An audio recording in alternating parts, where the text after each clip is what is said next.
Bueno, vamos a iniciar la sesión número 5 de insumos, envases, equipos utilizados para la recepción de materia prima cárnica. En este caso, la carne. El curso de calidad de materias primas para productos cárnicos. Y mi nombre es José Luis Cerrato Patiño, ingeniero de alimentos de profesión. El plan de sesión de hoy, vamos a hablar de conceptos de materias primas e insumos, vamos a hablar de ingredientes, vamos a hablar de aditivos para proceso, envases, maquinaria, equipos, cómo manejar los residuos de manera correcta y cómo elaborar la hamburguesa paso por paso. Esto les va a permitir desarrollar una práctica que a su vez van a apropiar el conocimiento de manera que lo puedan desarrollar en sus casas, en su planta de producción, a modo de prototipo o en su establecimiento comercial. Los conceptos de materias primas e insumos, como les venía diciendo anteriormente, la materia prima son las sustancias naturales o artificiales que, elaboradas o no, se utilizan o se emplean para la industria de alimentos de manera directa o a través de fraccionamiento, conversión en alimentos aptos para consumo. La materia prima es la base de cálculo, la materia prima es la base fundamental de una línea de proceso. No hablaríamos de cárnicos si no utilizáramos carne, no hablaríamos de derivados lácteos si no se utilizara la leche. Entonces es importante tener en cuenta el concepto de materia prima para dos cosas fundamentales. Primero, que la materia prima es la base fundamental del cálculo. Toda la formulación en un proceso productivo parte de la cantidad de materia prima que usted va a utilizar. Y segundo, y no menos importante, es que partimos de que el producto principal es quien le da las características de la línea de producción. Estamos utilizando proteína animal, entonces puede ser considerada la carne como la materia prima porque es una línea de producción de derivados cárnicos. Los insumos son aquellos que se utilizan en el proceso, pero los insumos también a veces contemplamos envases, embalajes que van dentro del proceso productivo y determinan el producto terminado. Los ingredientes son aquellos que componen y complementan, le dan sabor, textura, todas las características físico-químicas y sensoriales que requiere el producto. ¿Qué tipo de ingredientes utilizamos en cárnicos? Se entiende por ingredientes esas sustancias que complementan el proceso. Cuando miramos la etiqueta de un producto, determina cuáles son esos componentes y asimismo esos componentes me pueden ayudar a determinar las características de la composición química del producto terminado. Cuando se hace un estudio de composición química, normalmente es determinado por la cantidad de insumos que se utiliza dependiendo de lo que se utilice. Entonces vamos a empezar a precisar. El agua en el proceso de producción de todo producto cárnico cumple un rol fundamental porque recuerden que la carne es un producto altamente perecedero. Altamente perecedero quiere decir que tiene en su composición química alto contenido de agua. Pero el agua es un vehículo para transportar especialmente todo tipo de insumo que va de manera sólida en pequeñas partículas y lo que hace es vehiculizarlo. Pero el agua en estado líquido, el agua en estado sólido, que lo llamamos hielo, cumple un rol fundamental, especialmente en la elaboración de productos cárnicos, porque permite humedecer la proteína cuando se hacen procesos como el molido en un molino de carnes industrial, porque la fricción genera calor que desnaturaliza la proteína. El hielo ayuda a vehiculizar que este proceso sea de manera más eficiente para conservar los nutrientes. Las sales curantes, como les decía, el sodio cumple una función fundamental porque normalmente las sales curantes tienden a ser alcalinas regulan el pH y la acidez, digamos que en este caso se expresa con ácido láctico, y lo que me permite es regular en la escala del pH de manera que lo que funciona como cuando tú tienes una herida. Si tienes una herida porque te has caído o has tenido algún accidente, generas la posibilidad de curar esa herida. Normalmente el isodine cumple eso porque es una solución desinfectante, elimina las bacterias externas, permite generar una capa que obviamente genera una cura posterior para el organismo de la persona que tiene esa herida. Lo mismo sucede con la carne.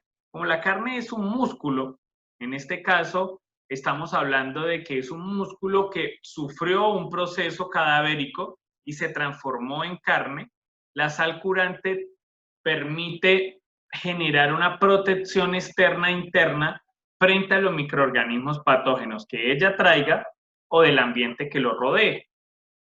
¿Cuáles son las más utilizadas?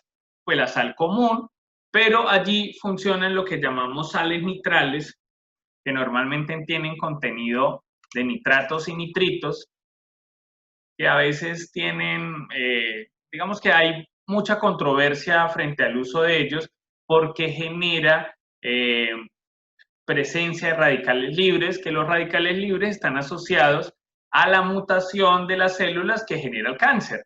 Entonces, recomendaría la sal curante que más se recomienda es la sal marina. Utilizar sal marina genera un proceso, digamos que más saludable y más adecuado, mucho mejor que la sal común.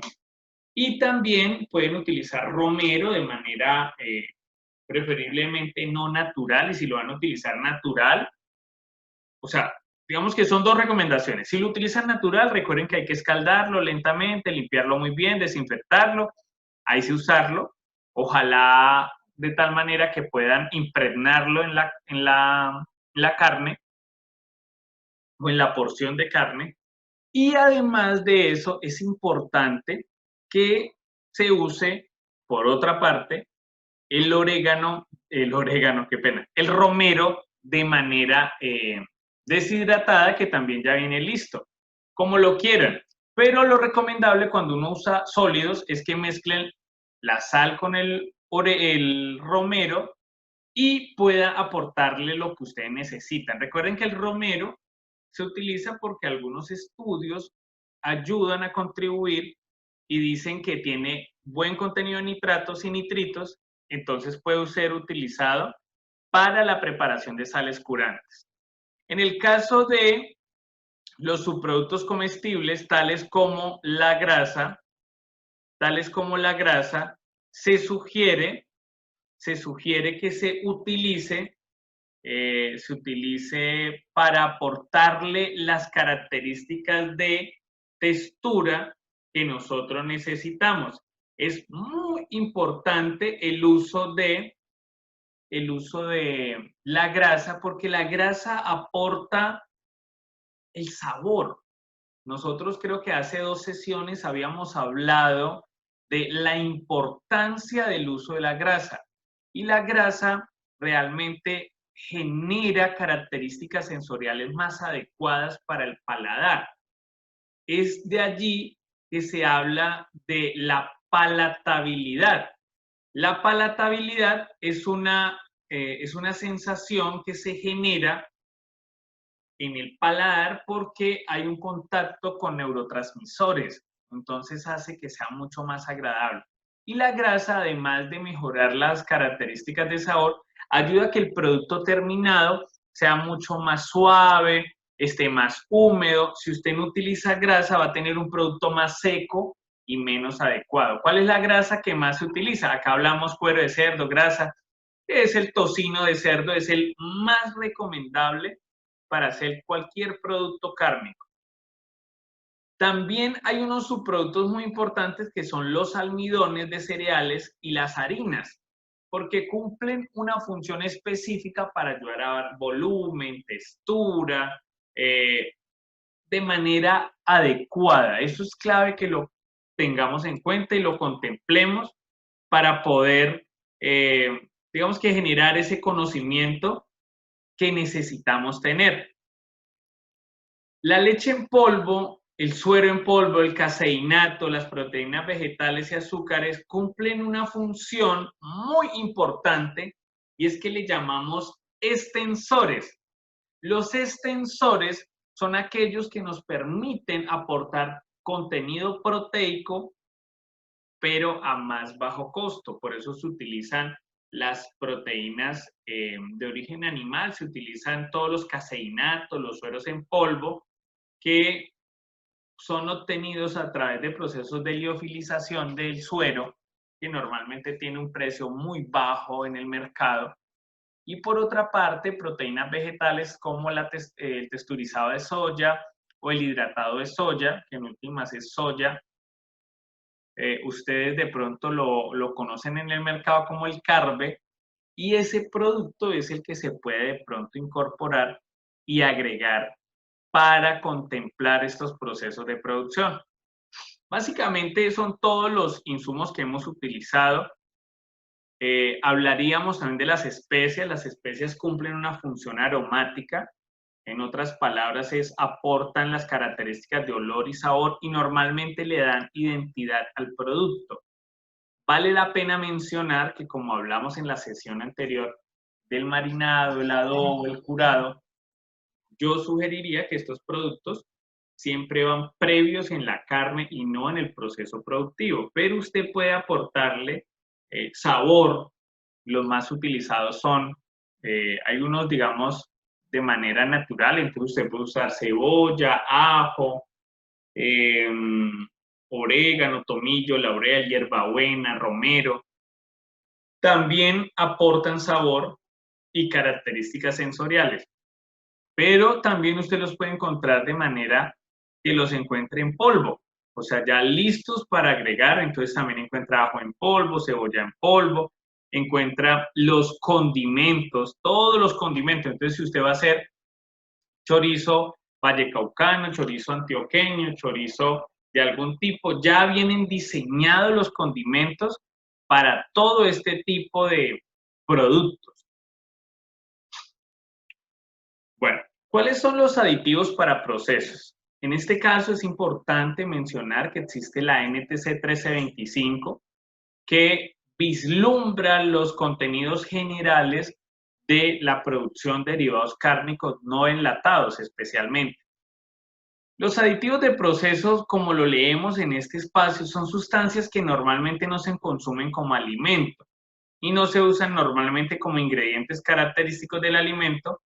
Normalmente, si tiene o no valor nutritivo, la adición tiene una intención especialmente sensorial o de darle un toque único al producto o con un fin tecnológico, ¿sí? Digamos, cuando agregamos extensores como las proteínas que les mencioné, la función específica de ellas es aportar contenido proteico, que cuando hagan una tabla nutricional, la determinación de la composición del producto o un análisis bromatológico, yo pueda decir que tengo mayor contenido proteico.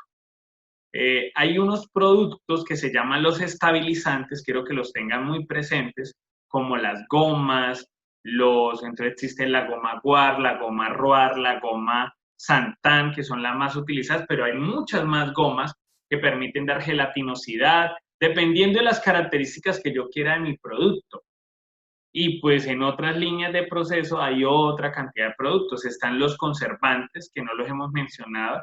Los conservantes, digamos, son los benzoatos. Está el benzoato de sodio, el sorbato de potasio, el eritorbato. Bueno, hay varios que se usan, que son de grado alimentario y tienen una función específica. Siempre que les digan conservante, el objetivo del conservante es eliminar microorganismos. Normalmente hay unos que son fungicidas solamente, entonces eliminan solo hongos. Hay unos que son bactericidas, entonces solo eliminan bacterias. Entonces hay otros que son virucidas, que solo eliminan virus. Entonces es importante identificar qué es un conservante, que no todos los químicos, digamos, cumplen esa función. En los cárnicos se usan mucho los condimentos que aportan sabor. Podría decirles que en algunos productos del mercado usted puede encontrar sabores que usted dice, uy, esto sabe a pollo, y el producto puede que ni siquiera tenga pollo. ¿Por qué? Porque hay reemplazo por contenido proteico y hay aporte de condimento de pollo. Entonces, y tras de eso aplican colorantes. Hay colorantes y saborizantes. Entonces, tengan en cuenta esto. Existe el rojo punzón, que es el que más se utiliza en cárnicos y le va a quedar un producto como si fuera totalmente natural. En este aspecto quiero precisar algo importante. Quiero precisar algo importante, y es que, ay, qué pena. Quiero precisar algo importante, y es la importancia del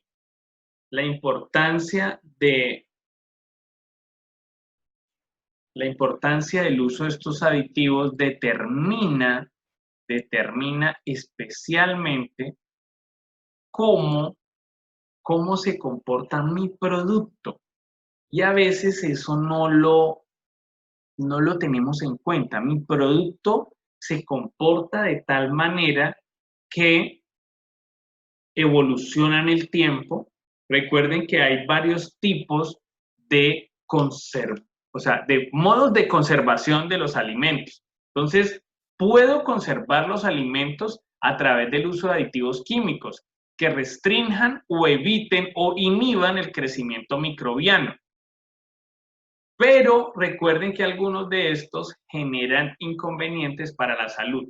Hay un aditivo que no hemos mencionado y me encanta mencionarlo porque es fundamental en la elaboración de procesos cárnicos y se llama el fosfato o los fosfatos. Los fosfatos cumplen un rol fundamental en los cárnicos porque ayudan a retener agua, y retener agua me va a permitir que el producto se mantenga más jugoso, más suave, una textura más adecuada.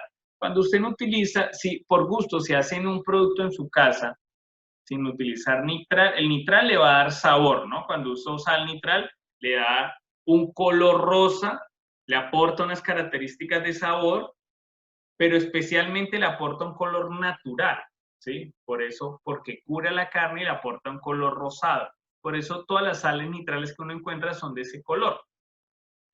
Y en el caso del fosfato retiene agua y le da unas características únicas al producto. Bueno, vamos a avanzar acá un poco. Acá tengo algunos aditivos para que los tengan en cuenta. Está, digamos, la sal. Ayuda a disminuir la cantidad de agua disponible para el crecimiento bacteriano. Tiene un efecto prooxidante y actúa como catalizador. Es importantísimo. La cantidad permitida según la NTC 1325, pues acá la relacionamos, eso depende de la carne. Están los nitritos, que se utilizan en productos de corta maduración. Tiene como función una acción antioxidante debido a que el óxido nitroso dormido durante su degradación se une al átomo de hierro. Máximo se pueden utilizar 200 miligramos por kilo o 200 partes por millón, o esto en porcentajes, creo que es expresado de 0.02%. Y los nitratos, pues se utilizan solo en productos madurados. Estos fijan el color de la mioglobina, que actúa como fuente de potasio. Eso, en otras palabras, es el que le da el color rosado. El ascorbato y el eritorbato, como les mencionaba, estos tipos de productos son agentes reductores que aceleran la conversión de metamioglobina y nitrato-mioglobina, y óxido nítrico estabilizan el color del curado y además funcionan como agentes conservantes. Los polifosfatos son sales del ácido fosfórico y se utilizan para incrementar la capacidad de agua en las carnes curadas. En última, retiene la capacidad de agua. Los antioxidantes evitan el desarrollo de la rancidez oxidativa y aceleran las reacciones de curado, la formación de aromas, y disminuye el contenido de nitritos residuales. Ojo con algo importante. Los antioxidantes cumplen una función específica de evitar el pardeamiento enzimático, que es una coloración diferente a la habitual, ¿sí? Usted puede, digamos, en la manzana, usted percibe que se torna de color café por el contacto con el oxígeno. En la carne normalmente no es tan perceptible, pero sí se generan los olores y eso atrae pseudomonas. Entonces es importante contemplar. Los condimentos o especies pues son sustancias normalmente de origen vegetal, las cuales se adicionan para acentuar los aromas propios de la carne y para conferirle sabores característicos. Algunos de ellos funcionan como conservantes. ¿Por qué? Porque tienen gran contenido de nitratos, nitritos, fosfatos. Yo les mencionaba el apio, el romero, tienen estas características. Y algunos son inhibidores. Para la inhibición de hongos en embutidos secos se utiliza sal de potásica del ácido sórbico. El ácido sórbico también es recomendable. Es un fungicida y se utiliza para lavar las tripas. Bueno, la tripa hablamos del intestino que es utilizado para el relleno como tal. Son inhibidores de mohos y levaduras y también el sorbato de potasio que se utiliza desde hace muchos años, pero ya su uso es más restringido. En cuanto a envases, bueno, para la carne fresca y preparados cárnicos se utilizan materiales flexibles. Hablamos de las bolsas de empacado al vacío. Normalmente pueden venir de tal manera que permitan y faciliten la extracción completa del oxígeno en la bolsa. Algunos vienen para usar con unas bandejas para que se vea de manera adecuada, como lo pueden ver en las imágenes. También se utilizan atmósferas modificadas para esto, materiales de pronto semirrígidos, plásticos, se utiliza el envase retortable, la bandeja de PET o el termosellado también es muy importante. El termosellado normalmente permite una hermeticidad. Para el tema de envases para embutidos y productos lonchados, pues hablamos de bolsas, conos sin vacío, bandejas termoselladas, bolsas de Doypad.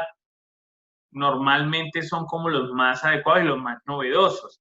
Los productos lonchados, normalmente el envasado se hace en atmósfera modificada o al vacío o en bandejas materiales multicapa con propiedades barreras. Los envases individuales reserrables que facilitan el consumo y su posterior conservación. Básicamente lo que buscamos acá es que el producto garantice sus propiedades y no las pierda. Lo más utilizado es el empaque al vacío y algunos envases retortables termosellados como el que se ve en la parte superior de la diapositiva. Hay otros tipos para los platos preparados, digamos que el producto puede venir preparado, pero digamos se utiliza también empacado al vacío, bolsas de Doypad, bandeja termosellada, es lo que más se usa. Por eso las imágenes, pues digamos que son específicas. En el envasado es clave dos aspectos fundamentales para que los tengan en cuenta. El primero, que el producto se mantenga en sus características y se pueda ver acorde, o sea, se vea bien.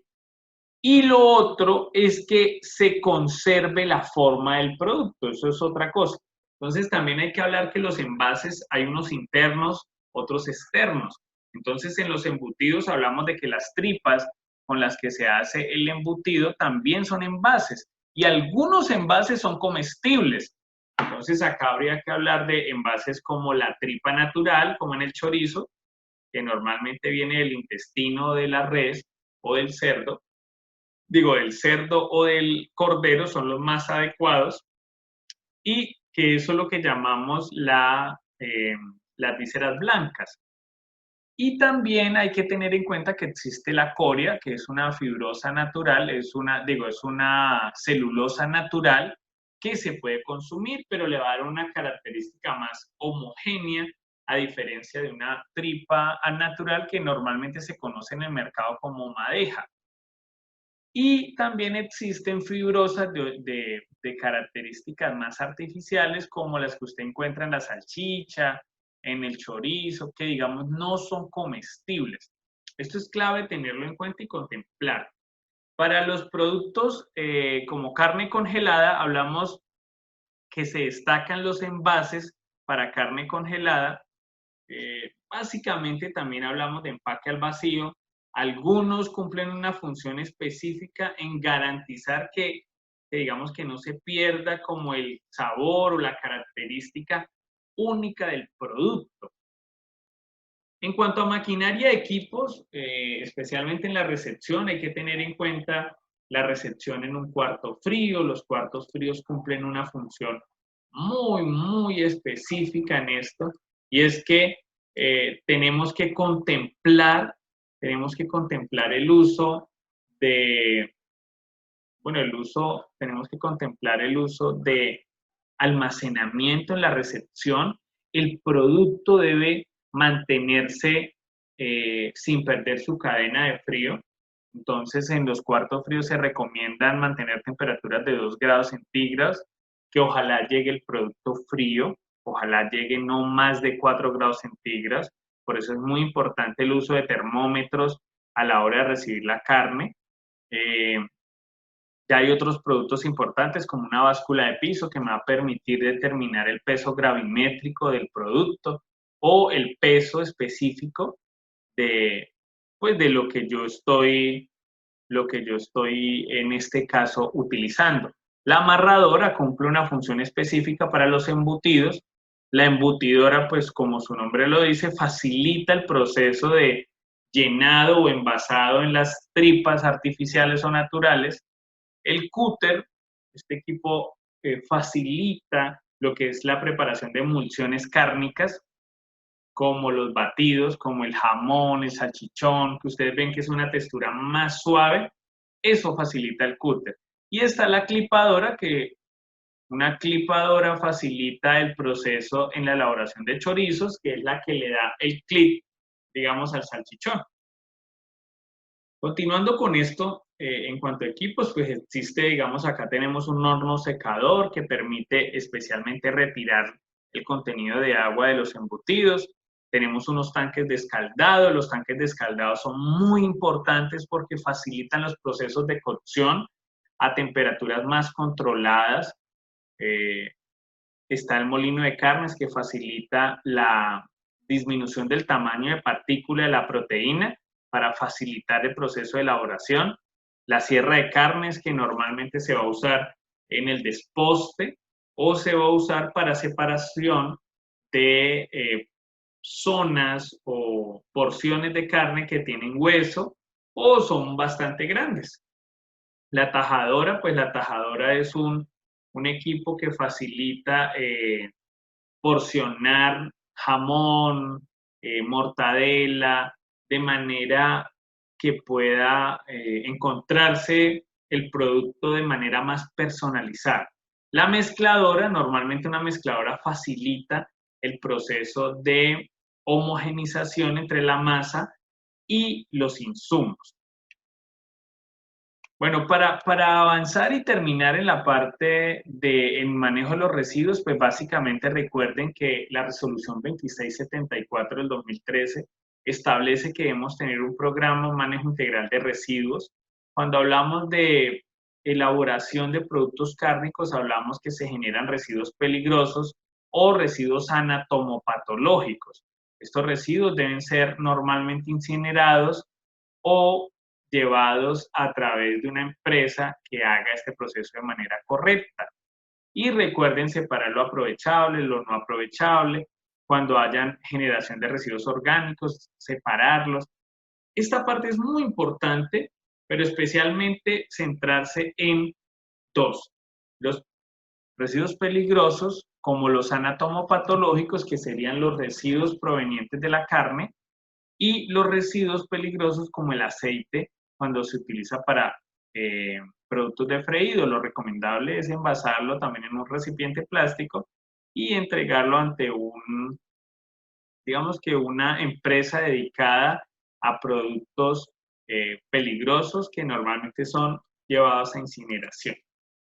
Bueno, para terminar vamos a hablar del proceso de elaboración de la hamburguesa. La hamburguesa es un producto cárnico crudo sin embutir, elaborado a partir de carne de res o una mezcla de res y de cerdo, adicionado con tocino, condimentado con especias frescas. Pero es clave también que la hamburguesa también puede ser un producto escaldado si así lo quieren. Hoy vamos a hablar de lo que es un producto crudo, como la hamburguesa, que cumple una función muy específica y muy importante en este proceso de elaboración. Entonces, vamos a tener en cuenta el uso, esperen, yo acomodo mi pantalla, perfecto. Van a tener en cuenta esta formulación, van a usar carne de res, un 40%, carne de cerdo, tocino, aislado de soya, hielo. El aislado de soya lo pueden encontrar como Carve en el mercado o en un supermercado cercano.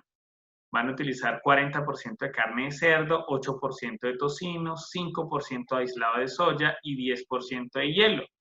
Vamos a llevarlo a datos más específicos en gramaje y vamos a utilizar 400 gramos de carne de res, 400 gramos de carne de cerdo, 80 gramos de tocino, 50 gramos de aislado de soya y 700 gramos de hielo.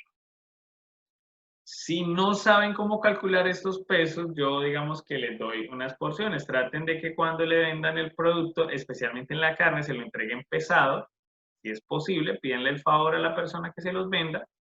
En el caso del aislado de soya, pues calcule, yo le diría que aislado de soya, si compra carne, eso sería, compre eso venden unas porciones pequeñas que normalmente vienen ahí con el peso. Use ese. Y en el hielo, calcúlelo en volumen, que sería como lo más fácil. Listo, en volumen, en una licuadora, no sé, que es de pronto el recipiente que más tienen, o utilicen un recipiente que venga con medidor. Los aditivos que van a usar son estos que mencionamos acá. Por favor, si quieren centrarse bien, detengan el video y ahí los pueden escribir.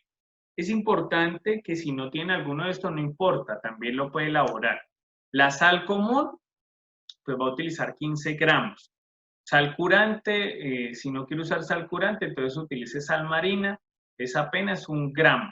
El fosfato es 1 gramo. La pimienta al polvo es 0.5 gramos.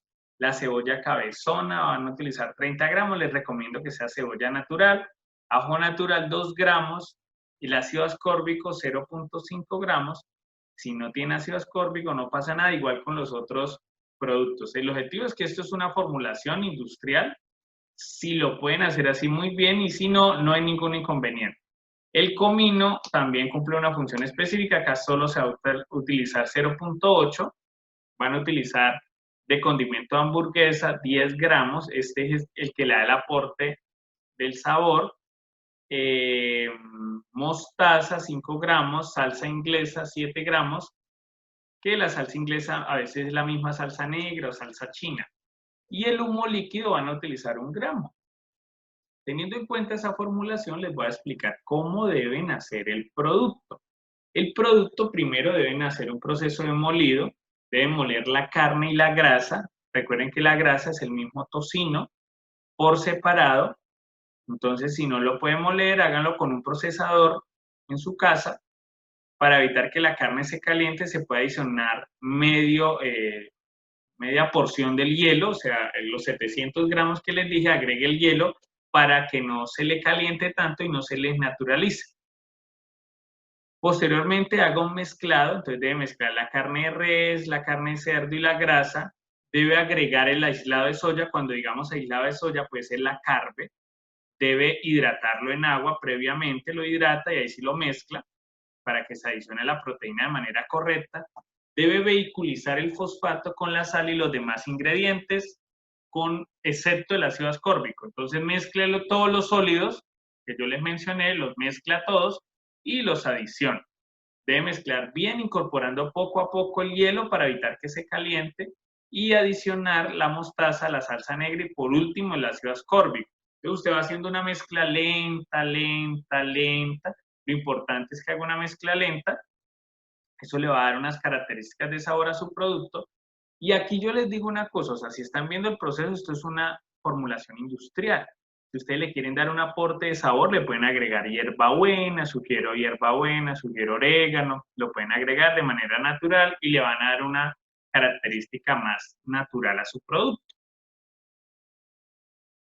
Después de eso van a moldear las arepitas o van a moldearlo de manera que le quede comestible, formar las hamburguesas redondas o cuadradas. Usted lo va a hacer en su casa, hágalo como usted prefiera. Si es un emprendimiento que está haciendo, tenga en cuenta las consideraciones que necesita.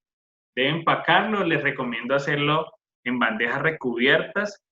Utilicen este Vitafil que normalmente ayuda a separar las hamburguesas. Y si no tienen, pues pueden utilizar papel aluminio, utilicen algo que les ayude a separarlo para que no se les pegue, o usar un poco de aceite para que no se pegue. Tener la precaución de poner el papel parafinado, pueden usar papel parafinado o polietileno entre cada una de ellas. La conservación, como son crudas, acá no le hemos hecho ningún proceso de escaldado, debe ser en congelación. Este producto no se recomienda que dure más de 15 días. ¿Listo? Bueno, teniendo en cuenta esto, pues hemos acabado el día de hoy con la sesión.